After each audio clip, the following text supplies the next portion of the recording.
He's very agitated. I don't think he knows he's losing. I don't think he knows anything, actually. Now he's very, very angry and agitated, but now he's got the shades. What do they call them? Aviators? But they're too small. They should be bigger, you know? Got the little shades on, doesn't have to work on the eyes. You know what? Donald Trump's campaign is really all about ad hominem. Now he's been actually even attacking Joe Biden's aviator sunglasses. You know, these shades are too small for him. He just really needs to get a bigger lenses. You know, the shades. So what do we actually call this? Aviator ones? You know, these are really too small. The actual lenses and the frames. Technically, this thin layer, the rim, is barely visible. But the aviator shades are too small for him. He needs to actually get a bigger one. We could barely see him wearing that pair. That was really the argument. It's very interesting. And he believes that, you know, Joe Biden is very much agitated, emotionally disturbed, and he's been really worried about losing aspect. He's really denying the fact, I think. You know, Donald Trump is really going against the tide by saying that Joe Biden is trailing back. He's not performing well. He's been underperforming as an underdog.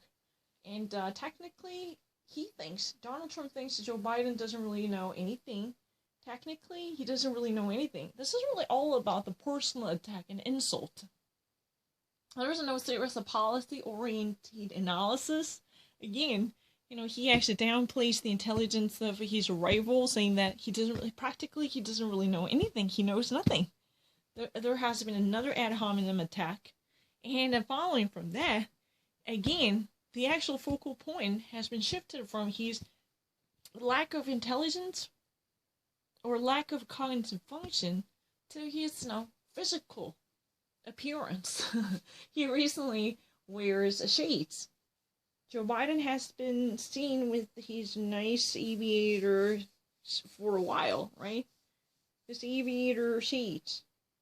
I don't know, it's from Ray-Ban, or I don't know. You can actually obtain a pair to look like him. I don't know.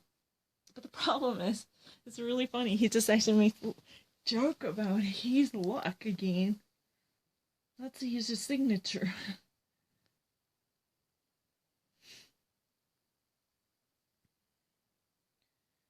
I don't know.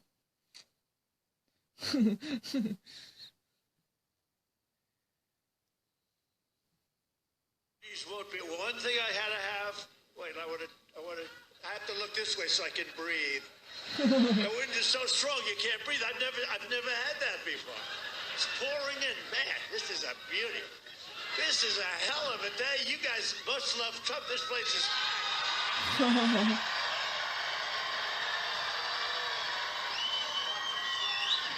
It feels so good when I look at them. It's perfect. But they didn't set it up right. That's okay. We'll get by it. But a vote for Biden is a vote to completely eradicate. I mean, you will eviscerate your auto industry.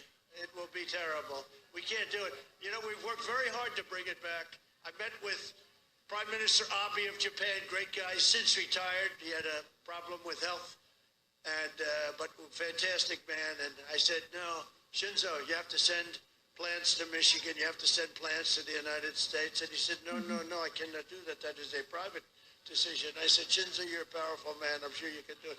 No. I said, you have to do it, Shinzo, because you're making too many cars, sending them here.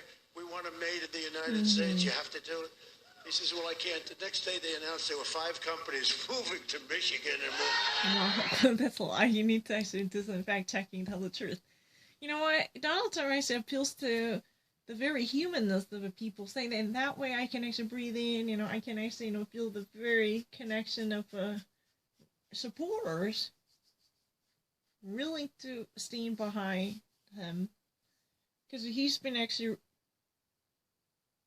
making his comeback from disease as well as he's a setback. So he's really like to at least sound like a people's person who can immediately find a way into their heart. That's kind of, the strategy. He just somehow masters. I mean, that's really what makes Donald Trump, right? Trying to be connected to voters in the rally. And again, he brags about his specialty in the economy, relying on the protectionism. So he actually said he had a very great relationship with the Japanese Prime Minister Shinzo Abe before he retired. He had a little problem with his health, according to the actual report by Donald Trump. As far as I know, he had a little intestine problem. That was really the reason why he actually decided to remove himself from the power. So, but the problem is, Donald Trump really manipulated the history. Of course, it's true that Donald Trump had a very close ties with Shinzo Abe, who actually invested a huge chunk of money in his golf resort in Florida, as far as I know.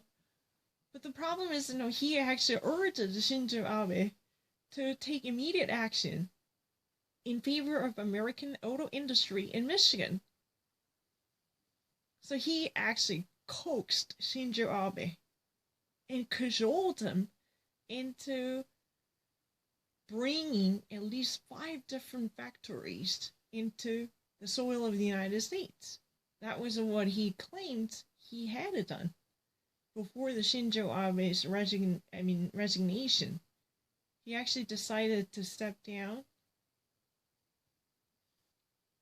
following from his tormentuous pain in his abdomen. Yeah, I know. And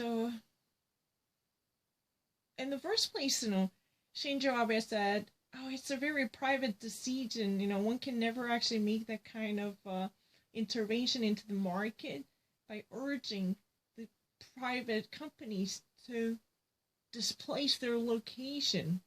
But Donald Trump somehow managed to have a negotiating skill, allegedly testified by his own anecdote. He said that Japan truly sold so many different cars, and Japan is a country who has been delivering hundreds of thousands of vehicles to the United States. You cannot actually do that alone. You need to at least allow these companies to manufacture or at least assemble them in the United States to be labeled as a made in the United States, made in USA. Otherwise, this type of deficit would never be breached. I'm not lying.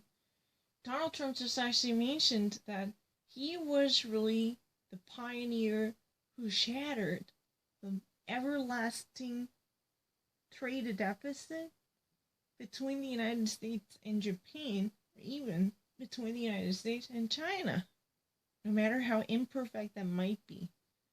Immediately following from his desperate request, Shinzo Abe later made a phone call to inform him of the fact that 5 different Japanese companies at the time were to move to the United States. I'm not really so sure those companies were truly operating their businesses in the United States. I don't know. But he said that those factories are now part of a Michigan job creation. They're the major employers in the United States.